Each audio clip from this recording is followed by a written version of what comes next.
کم بنده وي چې الله پاک دې ماته جنت الفردوس راکړي او دغه شان الله پاک دې زما عزت وکړي او دغه عزت دپاره او جنت الفردوس دپاره. دغه شان یو سړی و چې زما مونځ ته زړه نه کېږي، نو د دې وظیفې په برکت سره به یې مونځ ته زړه کېږي. یو سړی و چې ما کې خراب عادتونه دي، نو دا به څنګه ما نه لېر شي. نو که دا وظیفه یو سړی د ماسوتن مانځه نه بعد کوي، نو انشاءالله العزیز دا ټول عادتونه به ترې ختم شي.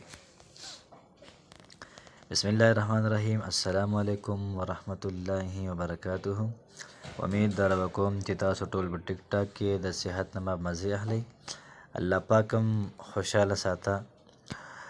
انسان چې دنیا ته الله پاک راولېږو، د انسان د رالیږلو یو مقصد دی چې انسان په دې خپل مقصد کې دا کامیاب شي. هر سړی دا غواړي چې زه د کامیاب شم او ما ته د الله پاک جنت الفردوس راکړي او الله پاک دې زما نه خوشحاله شي، د هغه پیغمبر دې زما نه خوشحاله شي. پیغمبر علیه صلات وسلام فرمایي چې تاسو کله جنت غواړئ، نو د الله پاک نه جنت الفردوس دا لازمي غواړئ. نو څومره چې خلک دي دا ټول خلک جنت الفردوس دا غواړي، نو چې کوم سړی وایي چې ما ته د الله پاک جنت الفردوس راکړي، نو هغه له پکار دي چې دا د قرآن مجید آیتونه دا د یو څو پیرې وایي. دغه شان ورسره یو سړی و زه ډېر زیات بلماز یم او الله پاک دې ما مونځګزاره کړي او زما دې په مانځه کې توجه وي، نو هغه له هم پکار ده چې دی دا وظیفه د ماسوتن د مانځه نه بعد کوي، نو انشاءالله العزیز الله پاک به دا سړی مونځګزاره کړي.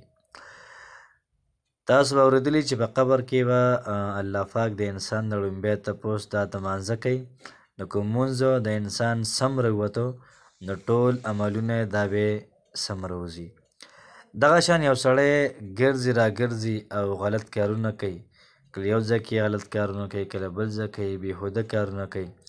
نو چې یو سړی وایي زه د غلطو کارونه د بېهوده کارونه نه منې شمه، نو بلکل دا وظیفه د هغوی دپاره هم ده. نو کوشش کول پکار دی چې کله ما ورته د ماسوتن مونځ دا جمع سره وکړو.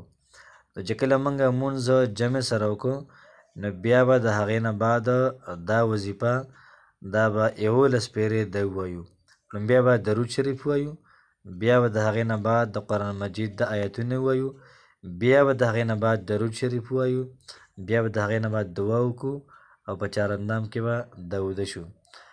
نو آیتونه چې کوم دي هغه دا دي د 18مې سپارې لومبی چې کوم سر دی، قد افلح المؤمنون الذين هم في صلاتهم خاشعون والذين هم عن اللغو معرضون والذين هم للزكاة فاعلون والذين هم لفروجهم حافظون إلا على أزواجهم أو ما ملكت أيمانهم فإنهم غير ملومين فمن ابتغى وراء ذلك فأولئك هم العادون والذين هم لأماناتهم وعهدهم راعون والذين هم على صلاتهم يحافظون أولئك هم الوارثون الذين يرثون الفردوس هم فيها خالدون.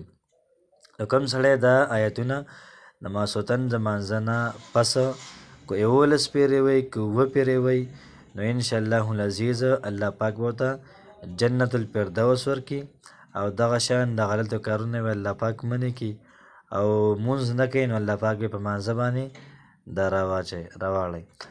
الله پاک دې زموږ او ستاسو ټولو جنت الفردوس نصیب کړي.